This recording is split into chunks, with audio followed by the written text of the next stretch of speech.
नमस्कार, मैं विनीता संस्कृति आईएएस के यूट्यूब चैनल पर आप सभी का स्वागत करती हूं।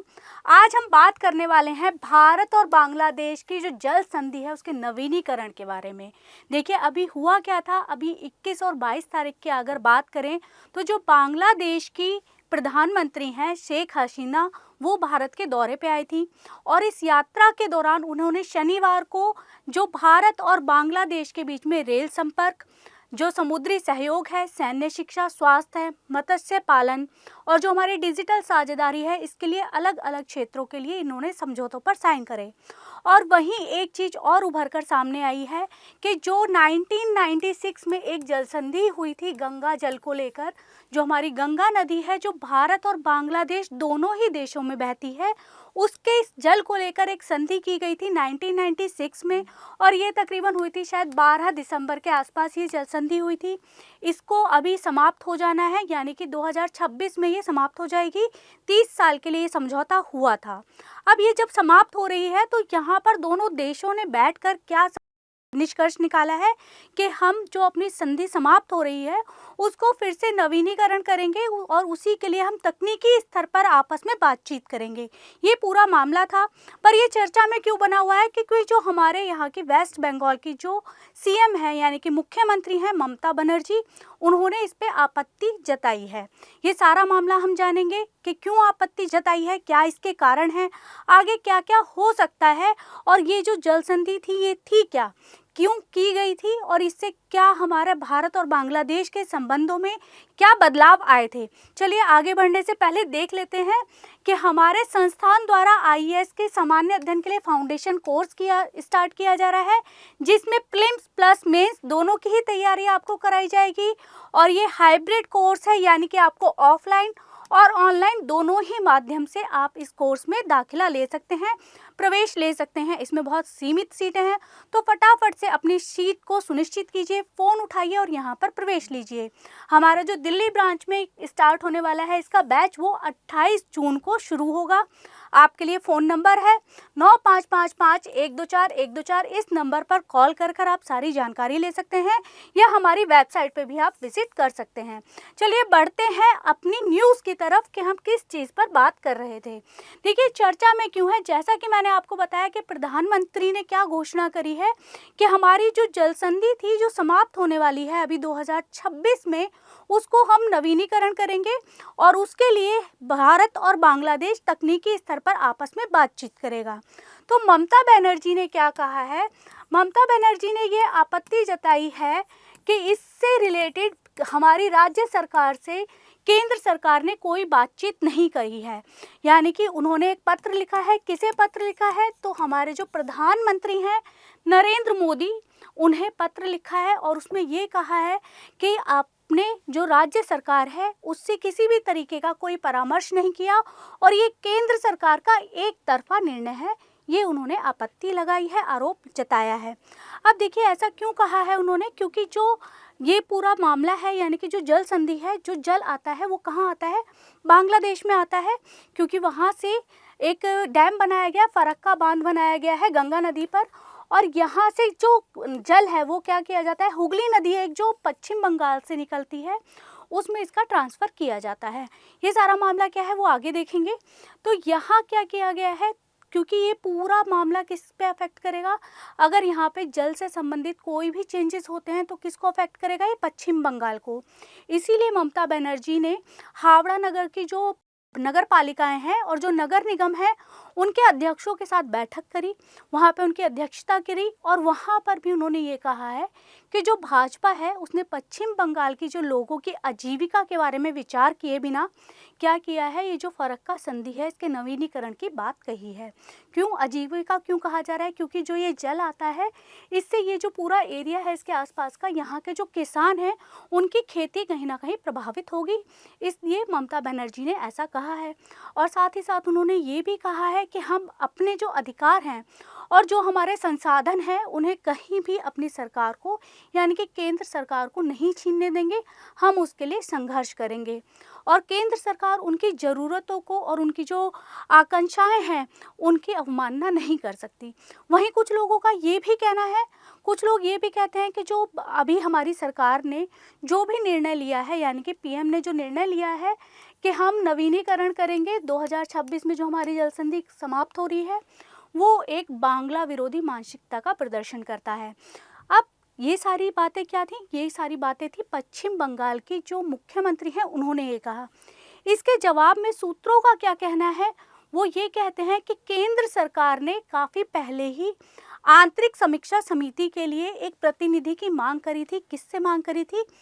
पश्चिम बंगाल की सरकार से मांग की थी कि हम एक आंतरिक समीक्षा समिति बना रहे हैं जो फरक्का नदी का, जो फरक्का डैम के जो नीचे वाला एरिया है उस पूरे की समीक्षा करे।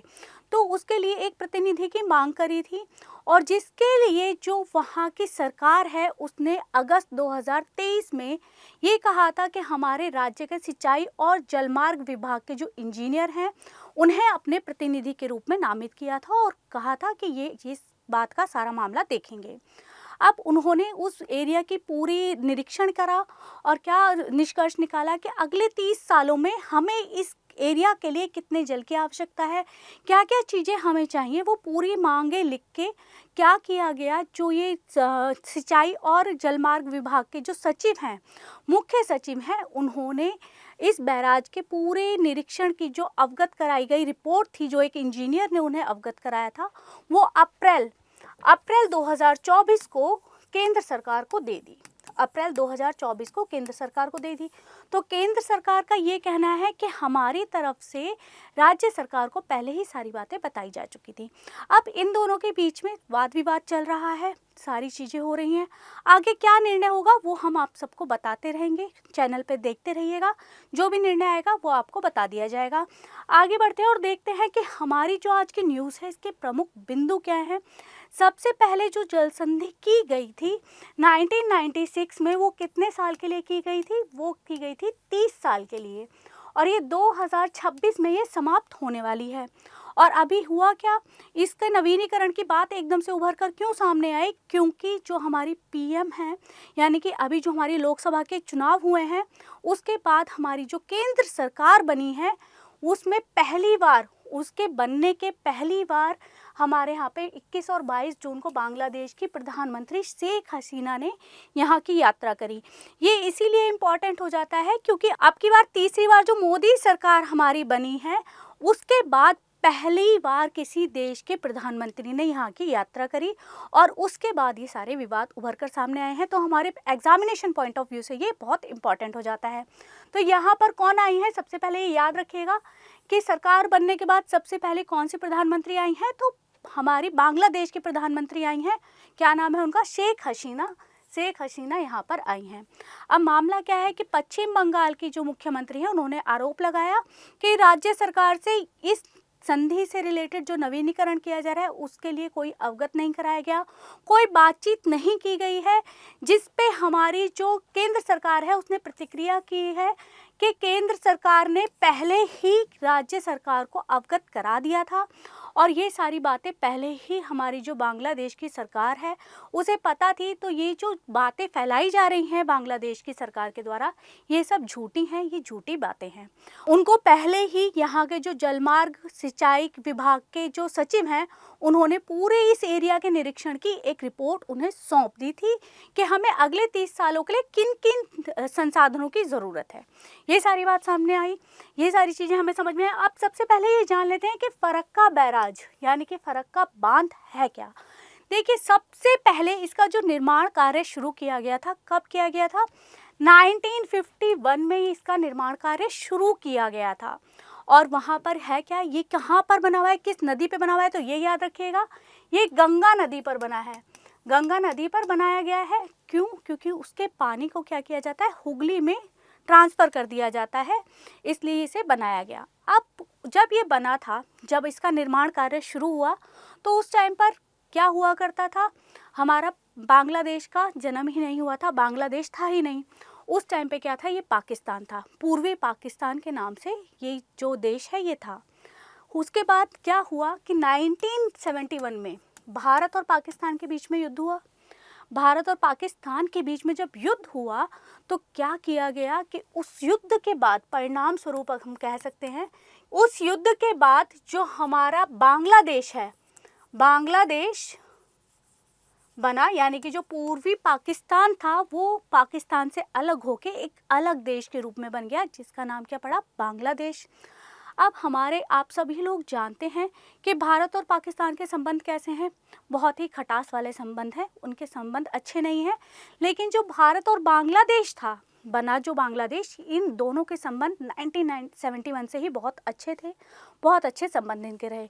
इनके संबंध कब बिगड़ने शुरू हुए, जब हमारा बैराज जो था फरक्का बैराज बनके तैयार हो गया, यानी कि 1975 में जब ये बनके तैयार हो गया तो इनके संबंध बिगड़ने शुरू हो गए। अब ऐसा हुआ क्यों?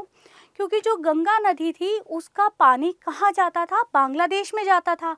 अब क्या हुआ, क्योंकि यहाँ बांध बना के पानी कहाँ कर दिया गया, हुगली नदी में ट्रांसफ़र कर दिया गया। और इसका बस कारण क्या था, इसका कारण सिर्फ इतना था कि जो हमारा कोलकाता का जो पोर्ट है उसको सिल्ट से बचाना था, यानी कि जो सिल्ट वहाँ पे जमा हो जाती थी उससे बचाना था, ताकि हुगली नदी का बहाव ज़्यादा रहेगा तो वो सिल्ट बहकर जो है चली जाएगी कहाँ, नीचे खाड़ी में चली जाएगी, सागर में मिल जाएगी।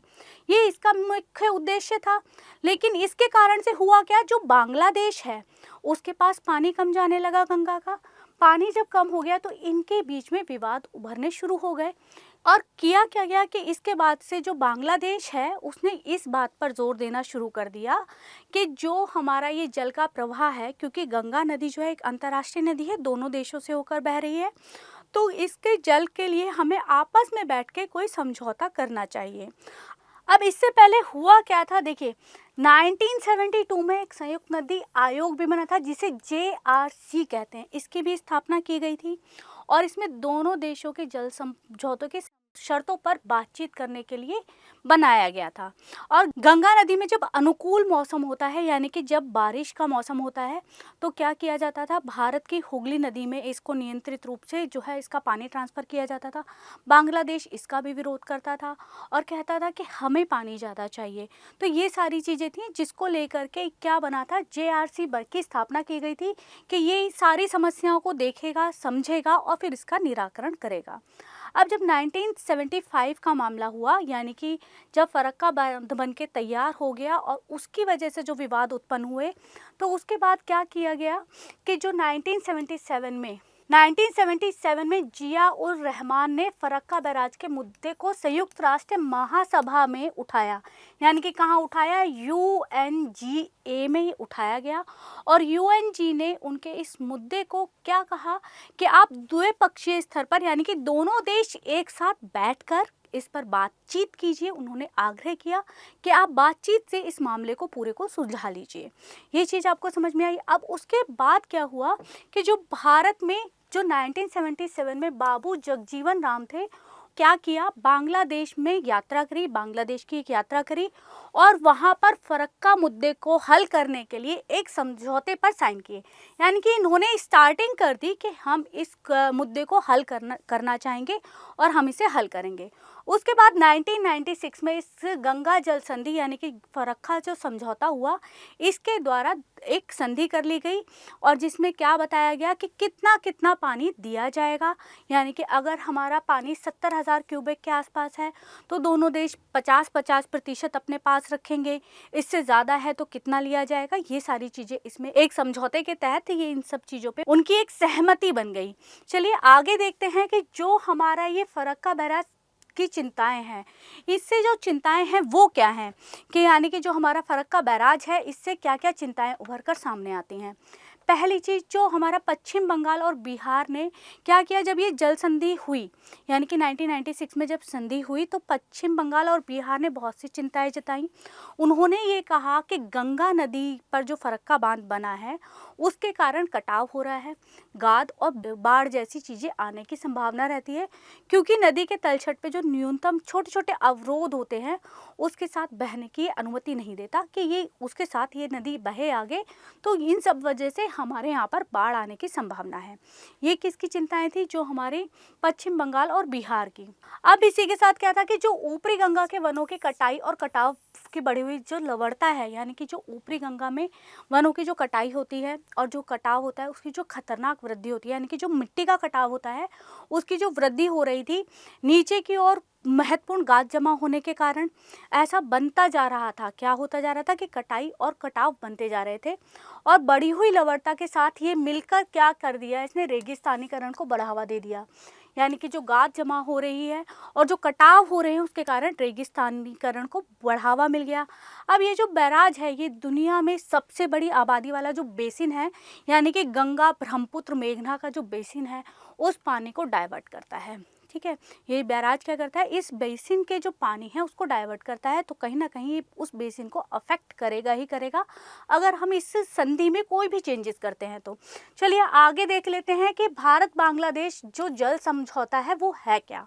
अब देखिए, जो भारत और बांग्लादेश का जो जल समझौता हुआ वो मैंने आपको पूरा बता ही दिया कि कब हुआ था। ये 1976 में हुआ और फरक्का जो बैराज है उसके सतही जल को साझा करने को लेकर ये समझौता हुआ था।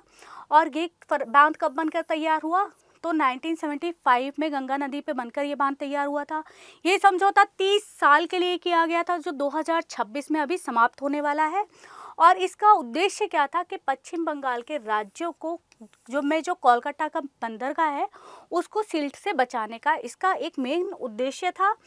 इस समझौते में किया क्या गया कि जो भारत है इन दोनों देशों का किस बात पे सहमति बनी कि हमारा जो 70,000 या उससे कम अगर पानी आ रहा है कहाँ पे, बैराज में, तो दोनों देश यानी कि भारत और बांग्लादेश 50-50% पानी लेंगे। यानी कि अगर 70,000 आ रहा है क्यूसेक तो क्या करेंगे, 35,000 क्यूसेक ले लेंगे। और अगर उससे कम आ रहा है तो उस हिसाब से आधा आधा ही ले लेंगे। अगर 70,000 से 75,000 के बीच में अगर पानी आ रहा है तो क्या था कि 35,000 क्यूसेक पानी तो बांग्लादेश को दे दिया जाएगा और बाकी जो बचा हुआ पानी है वो भारत यूज़ करेगा। वो जितना भी हो वो भारत यूज़ करेगा। अब उसके आगे क्या हुआ, एक और लाइन थी इसमें कि अगर 75,000 से ज़्यादा क्यूसेक पानी बैराज में है तो 40 क्यूसेक का जो पानी है वो भारत यूज़ करेगा, भारत अपने पास रोकेगा। और आगे जो बचा बाकी जो पानी है वो कहाँ ट्रांसफ़र हो जाएगा, वो प्रवाह के साथ बांग्लादेश में चला जाएगा। ये था हमारा क्या, भारत का जो जल संधि हुई थी वो। अब भारत और बांग्लादेश में बहुत सारे जल विवाद हैं, सिर्फ एक ही जल विवाद नहीं है, और भी नदियों को लेकर जल विवाद हैं। जैसे भारत सरकार बांग्लादेश के साथ एक जो तीस्ता नदी है जिसने अपना मार्ग परिवर्तित करके अब हमारी पहले गंगा की सहायक नदी हुआ करती थी वो अब वो ब्रह्मपुत्र की सहायक नदी है। बांग्लादेश में जो तीस्ता नदी है साथ फेनी, मनु, मोहारी, खोवई, गुमटी, जलढाका, तोरस, ये सारी नदियों के जल को लेकर आपस में विवाद चलते रहते हैं, इन पे समझौते होते रहते हैं। जो भारत सरकार के बांग्लादेश के साथ जो तीस्ता नदी को लेकर और फेनी नदी को लेकर जल बंटवारे पर समझौते हो चुके हैं और बंटवारे को लेकर समझौते को अंतिम रूप देने के लिए यानी कि उस पर साइन होने के लिए दोनों ही जो पक्ष हैं ये कार्यरत हैं। लेकिन इनके जो साइन है वो तीस्ता नदी को लेकर इसलिए नहीं हो पा रहे हैं क्योंकि वर्ष 2011 में क्या हुआ था, वर्ष 2011 में इन समझौते पर साइन होने वाले थे, लेकिन वहाँ की जो कांग्रेस की जो यूपीए सरकार थी उसने इसको रोक दिया था कि अगर ये समझौता हुआ तो यहाँ पर जो तीस्ता नदी का पानी पश्चिम बंगाल में आता है ये बांग्लादेश में जाएगा और हमारी जो कृषि है वो कहीं ना कहीं अफेक्ट हो जाएगी। ये चीज़ उन्होंने बोली और इस समझौते को रुकवा दिया था। अब दूसरा जो हमारा 5 अक्टूबर 2019 को क्या हुआ, जो भारत सरकार में जल शक्ति मंत्रालय जो बना है उसने बांग्लादेश की सरकार के जो जल संसाधन मंत्रालय है उन दोनों के बीच में फेनी नदी को लेकर एक समझौता हुआ जिसमें क्या कहा गया कि त्रिपुरा के सबरूप कस्बे में पेयजल की आपूर्ति के लिए हम 1.82 क्यूसेक पानी निकाल लेंगे और हम इस पानी का यूज़ करेंगे। ये समझौता हुआ भारत और बांग्लादेश के बीच में। दूसरा क्या समझौता हुआ, 6 सितंबर 2022 को हुआ भारत और बांग्लादेश के बीच में, जिसमें इन्होंने किस पर साइन करे कि दोनों देश अपनी जल आवश्यकताओं की पूर्ति के लिए जो शुष्क मौसम होता है यानी कि जो गर्मी का मौसम होता है, जो ड्राई मौसम होता है, उसमें इन दोनों की सीमा से एक नदी बहती है जिसका नाम है कुशियारा, उसके 153 क्यूसेक पानी तक को निकाल लेंगे और दोनों देश अपनी सहमति से उसे यूज़ करेंगे। ये जो है जल विवाद थे भारत और बांग्लादेश के बीच में। अब देखो, जैसा कि मैंने आपको बताया, तीस्ता नदी विवाद, जैसे हमारा एक फरक्का समझौते पे विवाद चल रहा है, इसी तरीके से एक तीस्ता नदी विवाद है। तीस्ता नदी के इस विवाद के बारे में थोड़ा सा जान लेते हैं। तीस्ता नदी 305 किलोमीटर लंबी एक नदी है जो कहाँ से निकलती है, तो पूर्वी हिमालय से निकलती है और भारत के राज्यों यानी कि सिक्किम और पश्चिम बंगाल से होते हुए बांग्लादेश में बहती हुई बंगाल की खाड़ी में जाके गिर जाती है। अब ये जो है ब्रह्मपुत्र की अब सहायक नदी है। जैसे मैंने आपको बताया, पहले ये गंगा की सहायक नदी हुआ करती थी, परंतु इसने अपना रास्ता बदला है। 1787 में इसने अपना रास्ता बदला और अब ये ब्रह्मपुत्र की सहायक नदी है, जिसे बांग्लादेश में जमुना कहा जाता है और ये वहीं पे जाके बांग्लादेश में जाके जमुना में मिल जाती है, उसकी एक सहायक नदी है। अब भारत और बांग्लादेश से होकर बहती है, ये भी आपको पता चल रहा है। जमुना में नदी में जाके मिल जाती है, जो क्या है, जो हमारी ब्रह्मपुत्र है उसी को बांग्लादेश में क्या कहा जाता है, जमुना कहा जाता है। अब तीस्ता बैराज बांध जो है, ये ऊपरी पद्मा और जमुना के बीच के मैदानों को सिंचाई प्रदान करने में मदद करता है। यानी कि जो हमारा तीस्ता बैराज बना हुआ है, ये हमारा जो ऊपर पद्मा है, पद्मा जो नदी है उसमें, और जो हमारी ब्रह्मपुत्र नदी है, ब्रह्मपुत्र यानी कि बांग्लादेश की जो जमुना है, इनके जो मैदान है वहाँ पे सिंचाई के लिए इसे ये पानी देता है। तो कहीं ना कहीं ये क्या करेगा, उन दोनों जगहों को अफेक्ट करेगा। तो ये था हमारा तीस्ता नदी विवाद। इस पे विवाद हुआ, इस पे समझौता किया गया, बट वो समझौता हो नहीं पाया क्योंकि पश्चिम बंगाल ने उस पर आपत्ति जता दी थी और उसे रोक दिया था। कांग्रेस को ये समझौता करने से रोक दिया गया था। अभी हाल ही में क्या किया गया है, तीस्ता नदी के, अभी हाल ही में जब हमारी शेख हसीना यहाँ पर आई, प्रधानमंत्री वहाँ की, बांग्लादेश की प्रधानमंत्री शेख हसीना यहाँ पे आई, तीस्ता नदी के संरक्षण और प्रबंधन की समीक्षा करने के लिए भारत से एक टीम कहाँ भेजी जाएगी, बांग्लादेश भेजी जाएगी, जो तीस्ता नदी के पूरे प्रबंधन की समीक्षा करेगी, उसके संरक्षण कैसे किया जाए सारी समीक्षा करके वो बताएगी। ये भी अभी एक मामला हुआ, ये भी एक चीज़ अभी इस समझौते में शामिल थी। चलिए इससे संबंधित प्रश्न देख लेते हैं। प्रश्न क्या कहता है, तीस्ता किसकी सहायक नदी है? यहाँ पे आपको 4 नाम दिए गए हैं, पद्मा, गंगा, ब्रह्मपुत्र या जमुना। इसका आंसर आप हमें कमेंट बॉक्स में बताइए और साथ ही साथ हमें ये भी बताइए, जो फरक्का बांध से जिस नदी में पानी ट्रांसफ़र किया जाता है गंगा का, उस नदी का नाम क्या है। आज की वीडियो में इतना ही। अगली वीडियो में आपके साथ फिर मुलाकात होगी। धन्यवाद।